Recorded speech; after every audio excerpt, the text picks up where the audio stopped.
everyone, this is Vishal Agnihotri. Welcome back to our YouTube channel Pretty Wealth Private limited.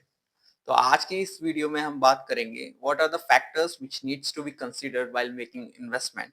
And आज के time पे that is very important for all of us to know about those factors, क्योंकि कहीं ना कहीं अगर हम asset selection करते हैं तो एसेट सिलेक्शन के लिए कौन कौन से फैक्टर्स रिस्पॉन्सिबल हो सकते हैं. अगर इन केस हम अगर उन एसेट्स को सेलेक्ट कर रहे हैं without knowing these factors, in that case हम ऐसा भी कर सकते हैं कि हम गलत इन्वेस्टमेंट ऑब्जेक्टिव को चुने या फिर गलत investment scheme. So let's discuss these factors. पहला फैक्टर है हमारा फाइनेंशियल गोल. फाइनेंशियल गोल का मतलब है किस लिए हम इन्वेस्टमेंट कर रहे हैं, राइट? हमारा फाइनेंशियल गोल क्या है, उस गोल को हम अचीव करना चाहते हैं with the help of these investments. तो पहले तो हमें ये डिफाइन करना पड़ेगा हमारा फाइनेंशियल गोल क्या है. बहुत से लोगों का फाइनेंशियल गोल सबका डिफर करता है. ये सारा का सारा पैसिव नेचर का होता है. दैट मीन्स ये पर्सन टू पर्सन डिफर करता है. फॉर एग्जाम्पल, आज किसी के लिए फाइनेंशियल गोल है गाड़ी खरीदना, किसी का फाइनेंशियल गोल है घर खरीदना, किसी का फाइनेंशियल गोल है अपनी बच्चों की शादी कराना, राइट? किसी का फाइनेंशियल गोल है retirement planning, right? So basically these are the financial goal. Okay, now we'll discuss about the second point, that is time horizon.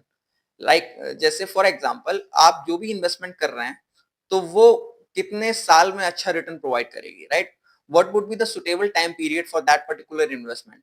तो ये चीज हमें पता होनी चाहिए कि जो हम इन्वेस्टमेंट करेंगे वो 5 साल के लिए होनी चाहिए, 10 साल के लिए होनी चाहिए, 15 साल के लिए होनी चाहिए, right? And the last point we have is risk appetite और रिस्क प्रोफाइलिंग. इसका मतलब ये होता है कि इन्वेस्टर्स, बहुत सारे इन्वेस्टर्स को ये मालूम ही नहीं होता है कि वो किस तरीके के इन्वेस्टर हैं.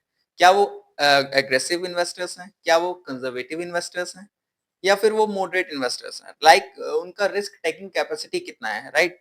तो ये इन्वेस्टर्स को खुद की रिस्क टेकिंग कैपेसिटी पता होनी चाहिए. फॉर एग्जांपल, अगर वो इक्विटीज में पैसा डाल रहे हैं तो पैसा इक्विटी में अगर हम डालते हैं तो यहाँ पर बहुत ही हाई रिस्क होता है.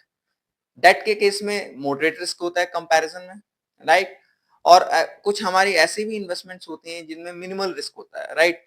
सो basically this is something which is very important for investors to know about that thing, right? तो आज की वीडियो में बस इतना ही.